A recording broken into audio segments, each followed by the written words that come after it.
राजस्थान का एक ऐसा क्रिमिनल जिससे राजस्थान की सारी राजनीतिक पार्टियां डरती थी। उसके एक इशारे पे धूम हिलाते हुए उसके पीछे चली आती थी।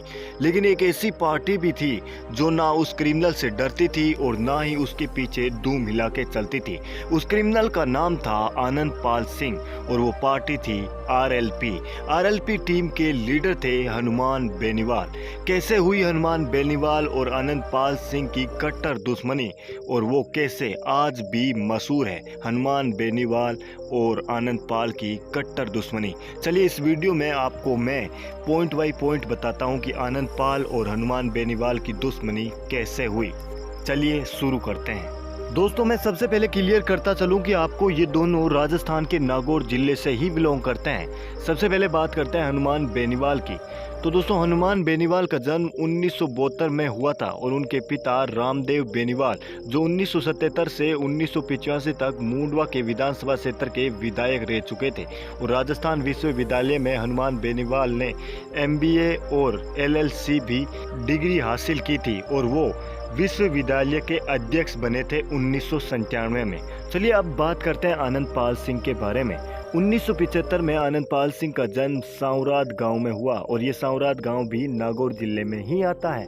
आनंद पाल को जन्म से ही लगता था कि वो एक टीचर बनेगा और उनका सपना भी था टीचर बनने का, लेकिन उनके पिताजी चाहते थे कि वो आर्मी में जाए क्योंकि आनंद पाल के पिताजी आर्मी में थे। लेकिन आनंद पाल जब बड़ा हुआ तो वो धीरे धीरे इन सारी चीजों को छोड़कर राजनीतिक में घुसना चाहा। आनंद पाल ने पहली बार पंचायत के चुनाव में भागीदारी निभाई और इस भागीदारी में आनंद पाल एक बार जीत हासिल की तो दूसरी बार हार। आनंद पाल का उस टाइम परम मित्र हुआ करता था जीवनराम गोदारा जो उसका बेस्ट फ्रेंड था। इसकी कहानी कुछ यूं है कि आनंद पाल ने अपनी शादी पर उससे बुलाया था। कुछ दबंगाई लोग उस आनंद पाल को घोड़ी पर नहीं चढ़ने दिया था, इसलिए आनंद पाल ने जीवनराम गोदारा को अपने गांव में बुलाया। उसकी वजह से जीवनराम गोदारा आनंद पाल का अच्छा दोस्त था और ये जीवनराम गोदारा एक जाट जाति से बिलोंग करता है और आनंद पाल राजपूत जाति से है। तो इन दोनों की अच्छी खासी दोस्ती थी और आनंद पाल जीवनराम गोदारा को पहलवान के बुलाता था। दोस्तों अब बात करते हैं 2004 की और ये वही समय था जब आनंद पाल और जीवनराम गोदारा की दुश्मनी हुई। मैं उस पॉइंट में भी चलूंगा कि हनुमान बेनीवाल ने क्या किया। अब तक हनुमान बेनीवाल 1997 में आते आते विश्वविद्यालय के अध्यक्ष बन चुके थे और वो युवा नेताओं की एक अलग ही पहचान में जा चुके थे। 1997 से लेकर 2001 तक वो काफ़ी ज़्यादा प्रचलित हो चुके थे और हनुमान बेनीवाल के ज़्यादातर युवा नेता उनसे जुड़े जा रहे थे और अच्छा खासा इनका काम जो चल रहा था और हनुमान बेनीवाल आनंद पाल को जानता तक नहीं था। अब बात करें दूसरे वापिस पॉइंट पर तो आनंद पाल की दोस्ती थी जीवनराम गोदारा से और अब 2004 आ गया। आनंद पाल ने 2004 में एक छोटे से मामले को लेकर वो जेल चले गए और जीवनराम गोदारा ने उनकी अर्जी लगाई और आनंद पाल को छुड़वा लिया। कहते हैं कि 2005 में आनंद पाल का ही एक दोस्त था मदन सिंह राठौड़ और मदन सिंह राठौड़ को पीट कर जीवनराम गोदारा ने हत्या कर दी थी, जिसकी बदौलत जीवनराम गोदारा से और आनंद पाल की दुश्मनी हो गई और इसी दुश्मनी को आगे बढ़ते हुए 26 जून 2006 को जीवनराम गोदारा की आनंद पाल ने बलवीर बानुड़ा के साथ मिलकर हत्या कर दी थी। दोस्तों इतनी तक आप कहानी समझ चुके हैं कि जीवनराम गोदारा जो आनंद पाल का दोस्त था उसकी हत्या आनंद पाल ने कर दी थी 2006 में। और इधर आरएलपी के नेता हनुमान बेनीवाल लगातार अपनी टीम को लीड कर रहे थे। जैसे ही ये बात नागौर जिले में प्रचलित हुई कि एक जाट गैंगस्टर जीवनराम गोदारा को आनंद पाल ने मार दिया है और अब आनंद पाल राजपूत था और जीवनराम गोदारा जाट था और ये मुद्दा देखते ही देखते जाट बनाम राजपूत का भाग ले चुका था और देखते ही देखते प्रशासन हाई अलर्ट पे था कि कहीं पर जाति को लेकर इन दोनों टीमों में लड़ाइयाँ ना हो जाए।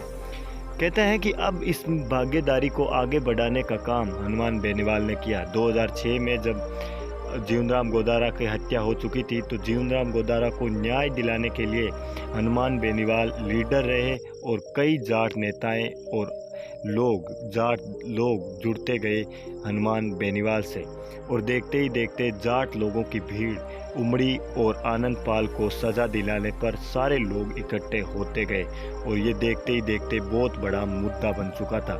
इसलिए जीवनराम के हत्यारों को पकड़ने के लिए पुलिस ने अलग अलग टीमें बनाई, जिसमें 23 लोगों को पकड़ा गया, जिसमें 11 लोगों को बरी कर दिया गया, जिसमें से एक व्यक्ति को 5 साल की सज़ा हुई और 3 लोगों को उम्र कैद की सज़ा हुई जीवनराम हत्याकांड में। लेकिन आनंदपाल अब भी फरार था। आनंदपाल ने देखा कि जाट नेताओं में सबसे ज़्यादा प्रचलित है हनुमान बेनीवाल और वो जीवनराम को न्याय दिलाने के लिए लगातार लड़ रहे हैं, और देखते ही देखते कई जाट समुदाय के लोग हनुमान बेनीवाल से जुड़ते जा रहे थे जीवनराम हत्याकांड को न्याय दिलाने के लिए, और ये देखते ही देखते मुद्दा बन चुका था आनंदपाल का। अब आनंदपाल को भी लग रहा था कि हनुमान बेनीवाल को रास्ते से हटाना है। हनुमान बेनीवाल को रास्ते से हटाने के लिए आनंदपाल अब लगातार प्रयास कर रहा था, और ये मुद्दा देखते ही देखते जाट बनाम राजपूत का एक उग्र रूप ले चुका था, जिसकी वजह से जाट और राजपूतों के बीच में एक कड़ी दीवार बन चुकी थी जो अब भी बरकरार है राजस्थान में। दोस्तों, मैं आगे और थोड़ा सा क्लियर में बताता चलूँ तो आनंदपाल ने हनुमान बेनीवाल से कई बार बात करने की कोशिश की थी इस मुद्दे को लेकर, लेकिन हनुमान बेनीवाल डटे रहे, अपने प्रशासन पर भरोसा रखते रहे, और आखिर में जाते हुए 2013 में आनंदपाल सिंह को इस हत्याकांड के लिए गिरफ्तार कर लिया गया था। और हनुमान बेनीवाल उस टाइम तक एमपी बन चुके थे, शायद बीजेपी से, मुझे इतना पुख्ता याद नहीं, उस टाइम पर बीजेपी से वो सांसद रह चुके थे, तो उनका रुतबा लगातार नागौर में बरकरार था। और अब आनंदपाल जेल में थे 2013 और 14 में। उनकी दुश्मनी अब कट्टर हो चुकी थी हनुमान बेनीवाल को लेकर। उनके निशाने पर अब हनुमान बेनीवाल थे, और वो चाहते थे कि कब वो जेल से छूटे और हनुमान बेनीवाल को सज़ा दिलाए, क्योंकि हनुमान बेनीवाल पूरे नागौर में उस टाइम काफ़ी ज़्यादा प्रचलित थे, जिसकी वजह से हनुमान बेनीवाल को आनंदपाल शायद मारना चाहते थे। ये मुद्दा धीरे धीरे आगे चलता गया, और 2016 आते ही आनंदपाल का एनकाउंटर पुलिस ने कर दिया, जिसकी बदौलत कहें कि ये एक दुश्मनी को इस तरह से ख़त्म कर दिया गया था। और हनुमान बेनीवाल आज भी लोकसभा में कहते आए हैं कि मैंने आनंदपाल जैसे बड़े गैंगस्टर को मरवाने में बीजेपी का साथ दिया था। दोस्तों, आपको क्या लगता है कि आनंदपाल और हनुमान बेनीवाल की दुश्मनी के बीच कौन सही था और कौन गलत? हमें कमेंट बॉक्स में ज़रूर बताइएगा, और ऐसे ही क्राइम की वीडियो जानने के लिए हमारे चैनल को सब्सक्राइब ज़रूर कीजिएगा। और हाँ, वीडियो में किसी भी तरह की कोई कमी लगे तो प्लीज़ दोस्तों माफ़ कर देना, क्योंकि ये वीडियो मैं रात की 1 बजे शूट कर रहा हूँ। तो प्लीज़ इस चैनल को सब्सक्राइब ज़रूर कीजिएगा, और जो भी गलती हुई है मुझसे कमेंट बॉक्स में ज़रूर बताइएगा।